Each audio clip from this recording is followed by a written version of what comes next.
नितीश कुमार रेड्डीच्या झुंजार खेळीमुळे भारताचं फॉलो ऑनचं संकट टळलंय। टी ब्रेक होईपर्यंत नितीश कुमार रेड्डीने 119 चेंडूंचा सामना करत 1 षटकार आणि 8 चौकाराच्या मदतीने 85 धावा केल्यात, तसेच एका मोठ्या विक्रमाची नोंद केली आहे। नितीश कुमार रेड्डीने ऑस्ट्रेलिया विरुद्धच्या एकाच मालिकेत सर्वाधिक षटकार मारण्याची बरोबरी केली आहे। मायकल वॉनने 2002 ते 2003 एशेज मालिकेत 8 षटकार मारले होते, तर क्रिस गेलने 2009-10 मध्ये ऑस्ट्रेलिया दौऱ्यात षटकार मारले होते। भारतीय महिला क्रिकेट संघाने हरमनप्रीत कौरच्या नेतृत्वाखाली तिसरा वनडे सामना जिंकत वेस्ट इंडिजला व्हाईट वॉश दिलाय। या सामन्यात दीप्ती शर्माच्या भेदक गोलंदाजीच्या जोरावर भारताने वेस्ट इंडिजचा 5 विकेट्सनी धुव्वा उडवलाय। दीप्ती शर्माने या सामन्यात 6 विकेट्स घेत विजयात महत्त्वाची भूमिका बजावत इतिहास लिहिलाय।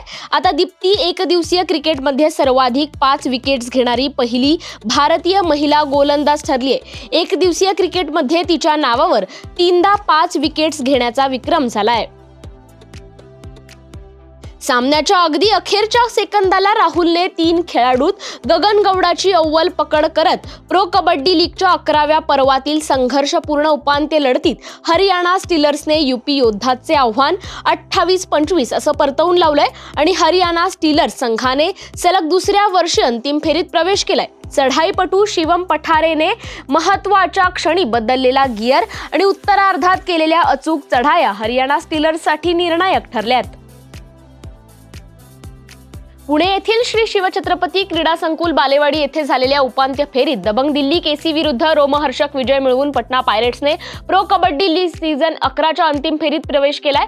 पाटणा पायरेट्सने 32-28च्या स्कोअर लाईनने नखशिकांत विजयावर शिक्कामोर्तब केलंय आणि प्रो कबड्डी लीग 11च्या अंतिम फेरीत पाटणा पायरेट्स हरियाणा स्टीलर्स बरोबर सामना करणार आहे। भारतीय संघाचा कर्णधार रोहित शर्मा सध्या त्याच्या कारकिर्दीतील वाईट टप्प्यातून जातोय। मेलबर्न कसोटीतही प्रथम क्षेत्ररक्षण करताना त्याने कर्णधार पदाच्या निर्णयात अनेक चुका केल्या। त्यानंतर तो फलंदाजी करताना तो सलामीला आला, पण त्याचा काही उपयोग झाला नाही आणि तो 3 धावा करून स्वस्तात बाद झालाय। मात्र टीम इंडिया WTCच्या फायनलमध्ये पोहोचू शकली नाही, तर रोहित टेस्ट फॉर्मॅटमधून निवृत्तीची घोषणा करू शकतो।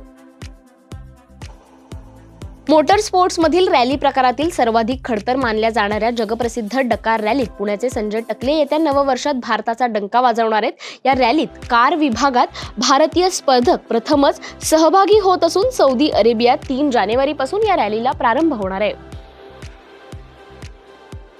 3 सामन्यांच्या सिरीजमध्ये भारतीय महिला संघाने वेस्ट इंडिजवर 3-0 असा विजय मिळवून सिरीज आपल्या खिशात घातली आहे। शेवटच्या एकदिवसीय सामन्यात वडोदरा येथे भारताने वेस्ट इंडिजवर 5 विकेट्सने विजय मिळवला।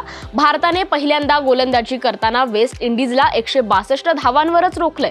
त्यानंतर भारताच्या फलंदाजांनी कमाल करत 162 धावांचं लक्ष्य केवळ 28 ओव्हर्समध्येच पूर्ण केलंय। विजय हजारे ट्रॉफी स्पर्धेत मुंबईने जबरदस्त कामगिरीचं प्रदर्शन केलंय। अरुणाचल प्रदेशचा 9 गडी राखून पराभव केलाय। हा सामना मुंबई 33 चेंडूत जिंकत इतिहास रचलाय। मुंबईने सर्वात कमी चेंडूत सामना जिंकून नव्या विक्रमाची नोंद केली आहे।